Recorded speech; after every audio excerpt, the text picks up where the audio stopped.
The problem is everybody wants to live near the ocean. All the ocean property is so expensive, and it's desirable, and it's the whole thing that's going to happen. It's what happened 12,900 years ago. Everybody lived near the ocean because that's where everybody was seafarers. They were all living on ocean stuff. They grew down there because it was really nice, climate and stuff. Yeah. And then all of a sudden, in one day, the ocean started to rise 400 feet. Okay? 400 feet. Nothing. If the oceans rose 400 feet, 90% of our population would be gone. 90% of our production of all the articles we use would be gone. Teslas would be gone. The Tesla factories would be gone. Mm-hmm. All the oil refineries would be gone. They're all in the coasts. Okay, all this shit goes away in a week. The only people living are the people that live on the mountainsides, or the people that were in their boats when their boats were floating, or got in their boats, and it's most likely they got in their boats and watched as their civilization disappeared, and then floated around to all these hunter-gatherers who's still living in the mountains, and then they had to disseminate their knowledge to these people who had no idea what it was all about to continue society. That's what you speculate happened in the Great Flood, like they call the Great Gobekli Flood. Tepe. Gobekli Tepe. And Gobekli Tepe, right after the Great Flood, 4,000 years before Egypt was even considered, Gobekli Tepe had hundreds of sites on the hilltops. Okay?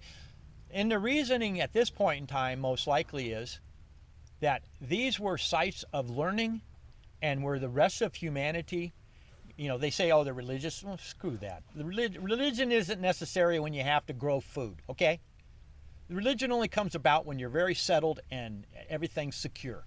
Mm-hmm. Otherwise it's myths and gods, and you don't have structured religion. Okay, so these weren't structured religious societies. These were learning institutes, and they were for 1,000 years. Right after that happened, the event at 12.9 and 10.9, these sprang up, and then 1,000 years later, they were deserted. But they weren't just left. They weren't destroyed. They were carefully filled in with rubble until there was no sign of them anymore. Carefully, nothing was broken, nothing was destroyed from when they filled in with rubble. Yeah. Now that we've uncovered them, we have to accept the fact that they kindly filled them in with rubble to take society that was learning from there, to disseminate it to the rest of the world that was being populated, because you can't have agriculture in only one place. You have to spread it. You have to get people to quit staying in one place and spread. If you have Los Angeles, people won't leave Los Angeles until Los Angeles is gone. Right. When Los Angeles is gone, the people will leave and go elsewhere and spread humanity. This is what Gobekli Tepe faced. We have to shut down our learning institutes on this Turkey mountain, push them out. Now you people are smart enough. We can't teach you anymore. You need to take this out and teach everybody. Okay. That's Gobekli Tepe. It's the only thing that makes sense. And you can't be the only guy saying that, right? I mean, there's got to be. Well, yeah, more I am people. the only guy that will actually say it, because it's so against what modern archaeology states. But we're allowed to say it because we don't think. Yeah, because I don't have anybody that tell me you're an idiot. I know I'm an idiot, but when you look at evidence and evidence stacks up to be something, then I believe that something is real. Yeah, exactly. Okay? You're leaning on a piece of a shed that's holding back dirt. I know it's real. I built it.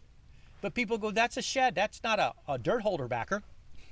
But it is now. You just won't accept a fact unless it's proven to you. People are so hard. It's like have never understood this since I was a little kid. Why people won't accept reality when the new technologies. I was employed at 15 and a half working on motorcycles for a company, and they wanted employment at 15 because I was smart enough where they couldn't hire anybody in Pasadena to do what I was doing at 15 and a half. They couldn't find guys like me. Nobody would, work for $6 an hour back then. Yeah. Of course, $6 an hour back then was pretty good pay. Yeah. For a kid. So people won't accept something new until it's forced down their throat. Same thing, EVs. And then when people do accept an idea, like Randy, they won't shudder in any other, hey, well, you can't really do it right away. Well, you can't. There's got to be logic in the new ideas too. You can't AOC this place. Yeah. You can't just, you need cheerleaders like that, like guys that are like, we have to do it and it's the future and you're a great spokesman for it. And a lot of people are, but I think you have to push the envelope, otherwise it's going to take too long. Right. Or it just won't happen in a timely fashion. I mean, look at this silly KTM free ride that we're riding. Exactly. It's 12-year-old technology because the market hasn't pushed itself. Not enough people and not enough energy and money has pushed the envelope enough to be like, hey, we need space age stuff. You know, Yeah, we need high-end Tesla. And why is that so? Cars. Why is that so? It's because people always are afraid of the future. If something's new, I need Joe Schmo to tell me it's good, because I'm not going to risk my fucking fortunes on something that is unknown. Yeah. See, they're afraid. Everybody's afraid to do the unknown because it could be dangerous. Mm-hmm. It could be something I don't understand. When we started this, I had no idea how to do solar energy. I just knew other guys did it. That means I can do it. Right. And the knowledge is out there. You do your finger tapping on your computer and you go, oh, that's how it's done. And then, even though I knew how it was done, it was scary putting it together because you're unsure. It's your first time. You don't have a teacher. That's when you're self-taught. It's scary and you're not sure. But as you gain this knowledge is imprinted in your brain to see, I went through that shit. Yeah. I know what the consequences are of doing this and that. Where another person will teach it, never understanding the consequences, and guarantee you that's the only way it can be done. Mm-hmm. But when you get to it, you go, it's like engineers, they go, that doesn't fit. What do you mean it doesn't fit? The draftsman, I drafted it right, but it doesn't fit. This is how it's going to fit. So engineers have to go ahead and, theorists are great, right? You need scientists like Zamora with the Carolina Bays. He look him up, because he's probably one of the most accredited scientists you'll ever see that's attacking a situation like this and putting credence to it and actually talking about things that make so much concrete sense that if you doubt it, you're a fool. I mean, it's so presentable just in what he's done, and he keeps going. You got to look at the Carolina Bays by Zamora. Okay. The guy's a fucking genius. I looked him up and I listened to him and I says he's infallible. Nothing he says, he won't make a comment that he can't scientifically back up, because he's one of the highest accredited scientists in the nation. So you go, oh, he's not like Graham Hancock. No. This guy knows science in and out. He's just not speculating on ideas and facts. This guy is putting forth. Yeah. It's just like Alvarez. Alvarez and his son, when they discovered the KT boundary, where the iridium signature showed that at 65 plus or minus a million years ago, we had an asteroid strike that left an iridium signature everywhere. And then guess what? They found the Chicxulub Crater, which dated it, which proved Alvarez was completely 100% right. And then they said that maybe the Deccan Traps, well, they just dated the Deccan Traps to 66 million years ago, which means the impact event cracked open the Deccan Traps, which also, and the Deccan Traps and the Siberian Traps are splits in the earth where magma is coming out at unbelievable amounts. The Deccan Traps are half the length of California. Wow. They were putting out so much magma and carbon dioxide. They were long. They're like, this is a volcano. Okay, they're like this. Volcanoes, just split open earth, oozing lava and gases for 1 million years. Where is that? That's the Deccan Traps. The Deccan Traps are in India. The Siberian Traps are in Siberia. But the Deccan Traps line up with the strike of the meteor in Chicxulub. And if you look at the strikes on Chicxulub, the exact opposite of the map is the Deccan Traps. So the impact event sent the shock radiating all the way through the earth and wrapped around and split the earth open at India in the Deccan Traps. That's the hypothesis that's gone on, because The Earth has no other mechanism to split itself open unless a major asteroid hits and splits. Because we have subduction of plates. And we have the mid-Atlantic crack. That's small. The Deccan Traps is 1,000 times that big above Earth, on the terrestrial part, not underwater. Wow. Nothing. It's like the rift. The Great Rift Valley. Yeah. Is actually the border of two plates, and that's why it's splitting apart, and that's why it's one of those splitting. But it's not. It's under the ocean at certain parts, but then it's above ground there in Africa. Okay, that's the same thing. It's opening up, and so you got all that stuff coming. The Deccan Traps are thousands of times the magnitude of those events. Wow. So you have so much carbon dioxide being pumped in the atmosphere at the same time you just had a major collision in the KT boundary. They call this because it's the boundary that the asteroid hit 65 million years ago. The Cretaceous tertiary boundary. And the reason they call it, and they don't see the CT boundary, is because the K stands for Krita, which is German for chalk. Chalk is what got ejected from the Chicxulub Crater. It was a chalk basin. It got ejected. So that chalk was ejected, which covered the Earth with a coating which reflected all the light, which put it in nuclear winter. So that's the K instead of CRT, Cretaceous Tertiary Boundary. Yeah. That's the KT because it's a German interpretation of Cretaceous. Creta is chalk in Latin. Okay.